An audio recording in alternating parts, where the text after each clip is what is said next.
I've been quite vocal about this. I'm a greedy creative and I love technology, but technology is not a solution, it's a canvas. And I feel like when you can sort of understand how best to use it, how it serves the idea, then it's brilliant. Most of what you're doing has an air of freshness to it. How do you guys stay fresh? What is it about the chemistry of your organisation that makes it unique? I don't know, I think there's a weird alchemy of the people we have here, which is about not settling and just being restless and curious and not sort of, like we enjoy the hype of what we are and what we do, but we don't believe it. So we're constantly trying to sort of look at what's around the corner as opposed to a sort of rear vision mirror of successes or what was deemed good or a benchmark, you know, because I feel like we're an industry that likes to celebrate itself and have benchmarks, but that forces us to always sort of reference something and try and emulate something from before. And I don't know how we've managed to do it. We've managed to buck that trend where we're constantly looking for what's next. And it's not about just being different for the sake of it. I feel like that's one thing that's important about us. We're always looking for what we think can be the right thing, even if that is very traditional and stock standard, but if it's the right solution, we'll go for it.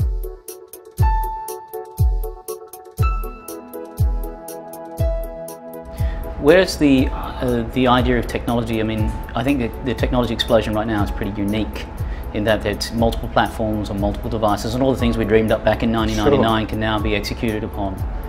How important is technology to the fundamentals of your org?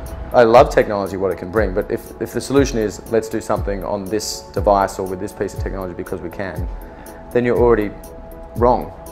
You know, and I feel like our starting point is always, what do we want the outcome to be?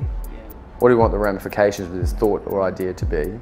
And then what technology or canvas can allow us to do that. And it's great, so I'm not anti all these options now. I think it's amazing, but just because you can do something doesn't mean you should do something. Do you think the technology is evolving the art of storytelling? When it's done well, it is, and other times I'd say it's actually, you know, taken it back a notch. Because I feel like it's made it more intrusive and sometimes it's just for the sake of it, and that's where it gets... Because also, you know, technology has made us everything more instant and accessible and all that sort of stuff, and it makes a bad story worse. You know, I feel like that's what technology is. It's made bad ideas worse, and it's on some levels it's made us lazier. You know what I mean? Yeah, but totally.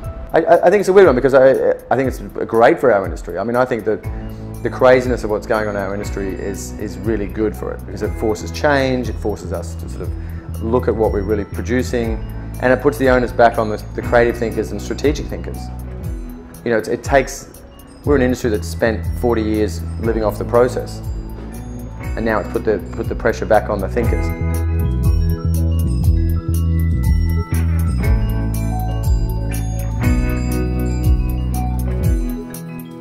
There's a premise that I believe in anyway, which is data helps explode creativity. Because if you can rely on the data to say, look, it's your safety net, you don't have to worry about that. You don't have to qualify it. I think creatives can actually think more broadly and dream much higher. What do you think about that? I definitely agree. Like, my objective for myself or for us isn't to be the most creative agency or the most creative people, because that's a subjective thing. I mean, my ego makes me believe I'm creative. You know, I want us to be the smartest. You know, and data helps us be smarter, and it helps me actually be more creative because it comes from it's grounded in something tangible. So yeah, I think the more aware we are as sort of free-thinking people, the better we can be.